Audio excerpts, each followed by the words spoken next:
ദിവ്യാംഗ സംഗമം വിപുലമായ പരിപാടികളോടെ ഗാന്ധി ഭവൻ ആചരിച്ചു. ഹരിപ്പാട് ലോക ഭിന്നശേഷി ദിനാചരണത്തിന്റെ ഭാഗമായി പത്തനാപുരം ഗാന്ധി ഭവന്റെ നേതൃത്വത്തിൽ ഹരിപ്പാട് സബർമതി സ്പെഷ്യൽ സ്കൂളിൽ ദിവ്യാംഗ സംഗമം സംഘടിപ്പിച്ചു. സമൂഹത്തിൽ പാർശ്വവൽക്കരിക്കപ്പെട്ടുകൊണ്ടിരിക്കുന്ന ഭിന്നശേഷി സമൂഹത്തെ മുഖ്യധാരയിലേക്ക് ഉയർത്തിക്കൊണ്ടുവരുവാൻ വേണ്ട കരുതൽ നമ്മുടെ ഭാഗത്തുണ്ടാകണമെന്ന് സംഗമത്തിൽ ഗാന്ധി ഭവൻ സെക്രട്ടറി ഡോക്ടർ പുനലൂർ സോമരാജൻ ഉദ്ഘാടനം നിർവഹിച്ചുകൊണ്ട് പറഞ്ഞു. ഗാന്ധി ഭവന്റെ നേതൃത്വത്തിൽ ഭിന്നശേഷിക്കാർക്ക് വേണ്ടി ദിവ്യാംഗ് സെൽ രൂപീകരിക്കുമെന്നും അദ്ദേഹം പറഞ്ഞു. Sabarmati CEO S. ദീപു അധ്യക്ഷത വഹിച്ച ചടങ്ങിൽ അജിത് കൃപ സ്വാഗതം പറഞ്ഞു.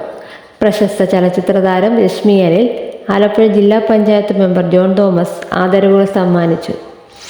സെറിബ്രൽ പാൾസി ബാധിച്ച് സ്വയം കഥയും തിരക്കഥയും സംവിധാനവും ചെയ്തു നിർമ്മിച്ച കളം 2024 സിനിമയുടെ സംവിധായകൻ രാകേഷ് കൃഷ്ണൻ, സംസ്ഥാന ഉജ്ജ്വല ബാല്യ പുരസ്കാര ജേതാവ് മുഹമ്മദ് യാസിൻ, ദിവ്യാംഗ് പ്രതിഭ അസ്ന ഫാത്തിമ എന്നിവരെ ചടങ്ങിൽ ആദരിച്ചു.